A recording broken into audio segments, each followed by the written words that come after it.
You are watching the RC Jet Jock, episode 43, Road Trippin' to Beaumont, part 2, Doc's Garage. All right, guys, after a great day at the airfield, our buddy Doc over here has invited us over to come take a look at his garage and show us all of his cool toys. You ready to show it? I'm ready. All right, here we go. Before Doc let us in to check out his garage and all of his cool toys, he let me fly the spacewalker, and then I videoed him flying the spacewalker. This was a neat little bird, and it was so much fun. It's been a long time since I've flown 3 channels.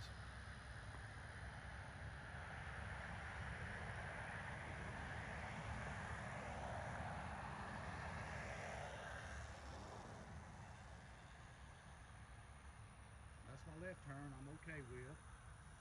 This is where I try to practice my right turns, right here.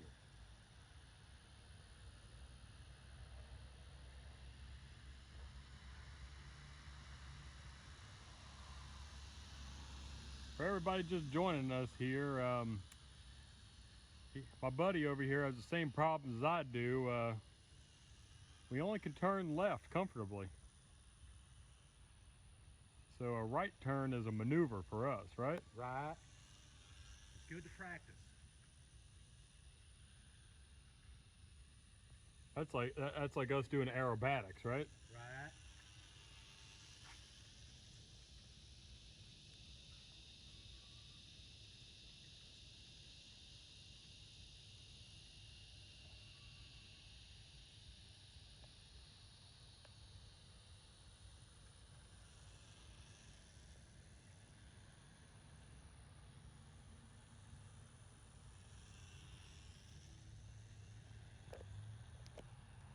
Now, what model is this?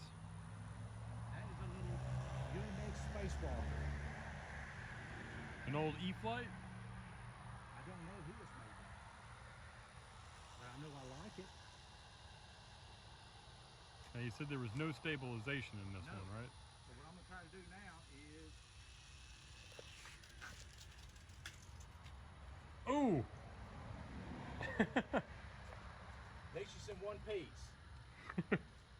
My first project right here is, this is a 1923 Ford T-Bucket and everything. I've got a 454 big block with a 671 blower with 2 650 hollows.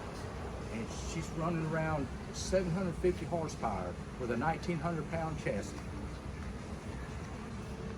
This right here is an Avanti. Me and Matt just got to be putting a flight on her with a new motor. She done very well today, very well.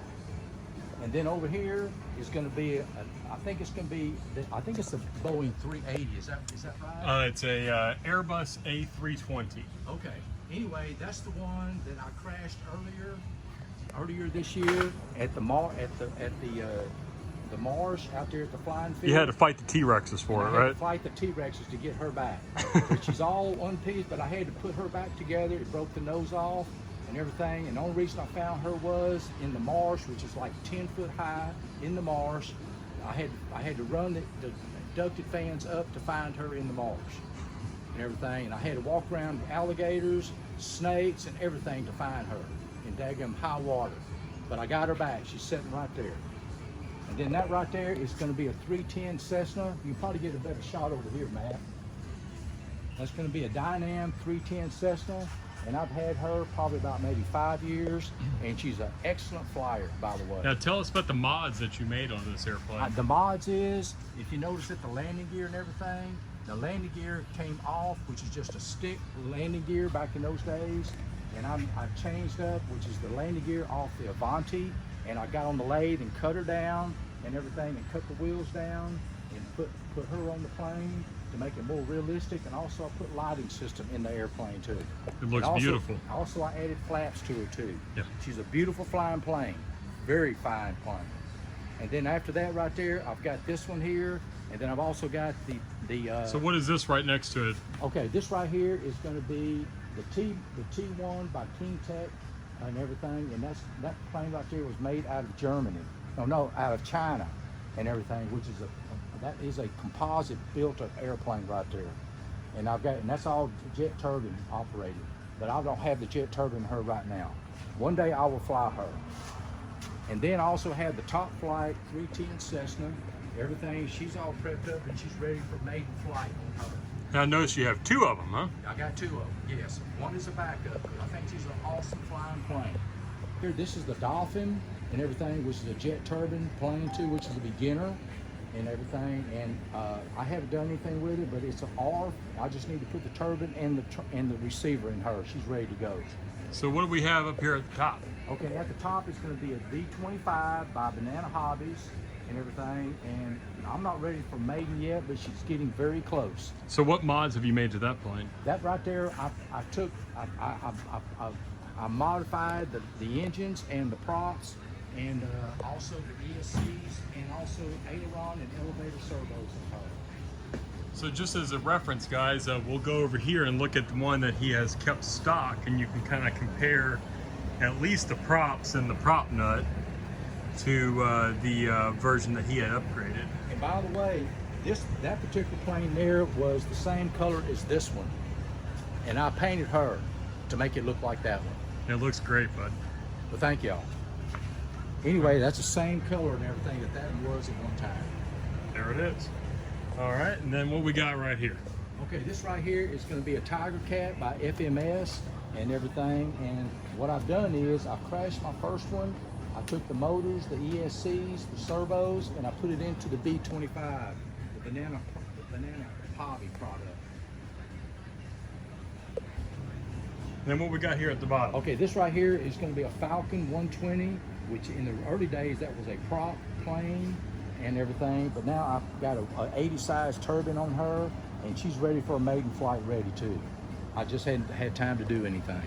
All right, and I'm sure everybody's seen it now, but we all want to know about this guy. Okay, this right here was a G650, and I had her made in China and everything, and also this has got 2 70 size turbines in her. I have not made her. She's just in the process of going under construction right now. So this is your process. This is your time to shamelessly plug that this one's for sale. So that's right. She's for sale because right now I have a Gates Learjet 35A that's coming in, and I need to make room for her. So I need to move her out. And it's kind of like this one up here, right? That's right. Same thing. That's what I got coming. It's going to be the same size as her. And this right here was a Mark Frankel product back in 1990. And I finished her as far as she goes, but now technology's come so far that I just hung her up and didn't go no further with her. I like the Christmas lights. Well, thank you. All right, and so what do we have here? Okay, this right here is going to be a 310 Cessna. Here, go stand next to this so everybody can see how big this thing is. This right here is a 10-foot wingspan and everything, and I've got the motors right here. And what motors are you going with? Okay, these are going to be twin cylinder 40cc gas motors, and I've got 2 of them for this project. So one day I'll get on this project. Like I don't have enough as it is. You have a couple. I got a couple. Okay, then this right here is going to be the free wing AL37, which is really a 737. Would you agree? Yeah, but they didn't pay for they didn't pay for the copyright. Okay, so we can't say that. Yeah, Okay. we can't say that. Okay, also this is going to be a B-17, and I think that's the Hobby King, I believe. And I've got one maiden flight on her, and she did excellent. Excellent maiden flight on her. All right, and then just a few others here. And I got a few others. He's got the, was it the Free Wing F4 Phantom? Yep. We got Dago Red by FMS, Yep. right? Uh-huh. We got a Habu down here, the real Habu, not the STS. Right. Which he has a couple STSs too, right? Right. You like that airplane okay? It's okay, yeah. I'm liking it, yeah. And then we got the, what is that one? The Wind Rider 737, just like Coco. If y'all haven't really been introduced to Coco yet, but y'all see that one soon in a future episode. And then we got the Free Wing F-104 Starfighter, which y'all be seeing in a couple of, be seeing in a future episode there. And then I also have the E-Flight. Yes.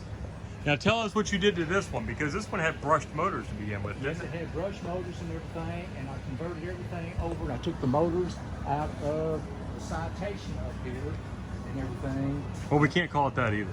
Oh, we can't? No, they didn't buy licensing on that either. Oh, okay. Anyway, I took it out of that plane right there. And That's a turbo 550. Is that what that is? Okay. All right, I put her in there, and she does excellent after that. It's a good looking airplane. It looks like it's modeled after a 777, wouldn't you say? I think so. Actually, we got the glass bottom here. We can come check it out a little bit there. Look at that. Next time we go flying, Mac, you need to fly her too, okay? Oh, I'm ready. Along with the AL-37. Oh yes, We'll take those two out that day. I'm absolutely ready. We'll have an airliner day. That's right. And then we just got through flying the P-51. Yes, that's the E-Flight P-51. And why don't we tell them what happened while we were out there? Why it's missing its prop right now? Because right now it looks like the motor is coming loose from the daggum motor mount. Yeah. So guys, this was a third flight on that plane? Fourth flight. Fourth flight on this airplane. So guys, if you get this E-Flight P-51, just as a kind advisory, really, just make sure that everything's screwed on tight, because it would have been catastrophic if we had lost that, huh? That's right. And then I have the PT-19, which is a very good flyer. Who makes the PT-19? I think E-Flight done that. I'm not sure. Okay. Anyway, she's a good flying plane. And then right here is an older and I don't remember who made that, but that was a daggone R back in 1990. Okay. And everything. And I had a gas motor on her, and I won a trophy with her in 1990 and everything. And then here was another R, which is a twin gasoline or nitro, which is that one right there. Oh yeah, the Twin Star, yeah. It was a Twin Star and ARF and everything. I flew her for about 5 years.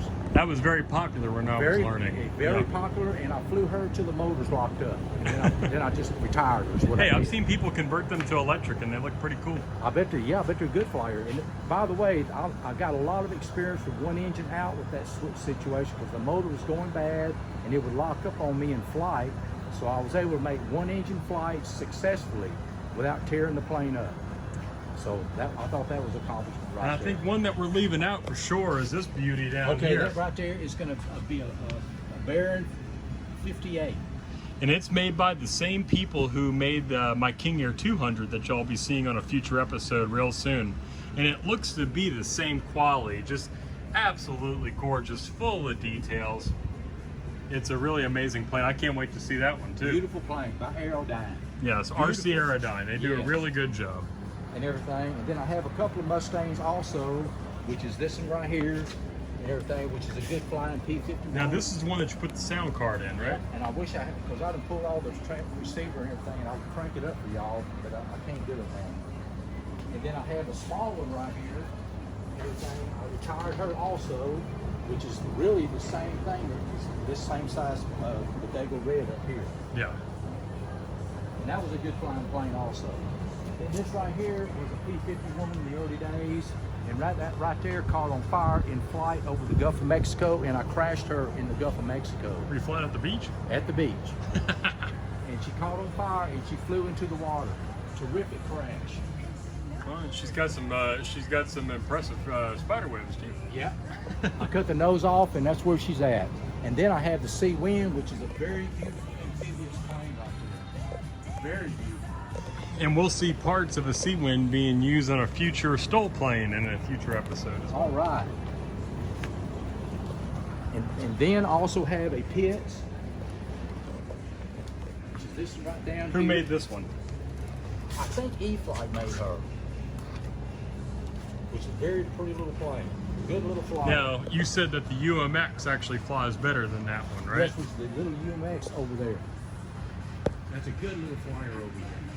There's a close-up of the UMX. And they don't make those anymore either. No, and I've flown that one several times as well, and that is a darn good flyer. And also, this is my turbine setup. I'll let y'all take a better look at it. That's Doc's jetpack right there, right? That's my jetpack. It goes on this bicycle right here. And actually, this right here is what they call a turbine, King Tech turbine, which is size 260.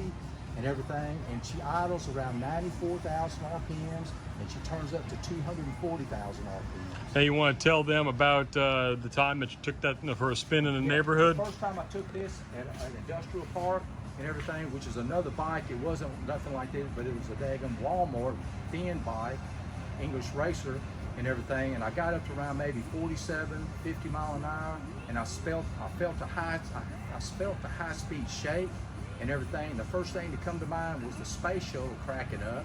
So I went and immediately shut her down and everything, let it cool down. I put her in the van, and I went to I-10 on North 11th Street in Beaumont and went to a bike place and everything and asked them, I said, do y'all take care of high-speed shakes? And he said, well, yeah, what do you got on there? Do you just put a motor on there or a gas engine? I said, no, sir, I just put a jet engine on my bike. Let me tell you something, we do not warranty anything with jet engines right here. So anyway, I left out, and there was an elderly woman there. She just told me, says, good luck, sir, and then I left. I had to come back. Man, you can't trust a company that's not willing to warranty a jet engine, right? That's right. But anyway, this particular turbine right here, it should push this bike probably maybe between 60 and 70 mile an hour. Wow. Wear a helmet. Yep, I do have a helmet right here. Okay, good deal. My girlfriend bought that for me. Good. Gotta play it safe. That's right. Again, I got also a Habu STS, which I'm very impressed because Matt's daughters are flying that plane right there by themselves, and they're only like how old? 9 and 6. That's awesome right there, and they're flying it by themselves. Mm-hmm. Very impressive. Yep. Very impressive. And then I also have a couple of little planes that I do really enjoy, and that's going to be the little spacewalker.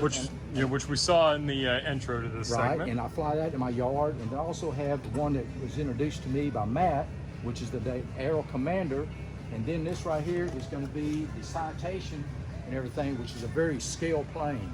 And you see all those bruises on it? I did that. Anyway, yeah, that's a little bruise right there. It did have a landing gear missing, but I put it all back, and that was because it was a weak glue joint anyway. No, it was my fault. Oh well. I tore your plane up. No, everything looked good. So, anyway, all right. That's my toys, y'all. Awesome. Well, thank you so much for sharing this with us all. Really enjoyed it. As the sun sets on this trip, I would like to thank Doc for his warm hospitality, inviting us to the airfield and his garage, and even flying his airplanes. We love you, man. We can't wait to fly some more with you. Doc's generosity is a great segue into how we can grow this hobby. So please, invite people out to the field, get new people involved, and also, please like, share, and subscribe. We'll see you next time.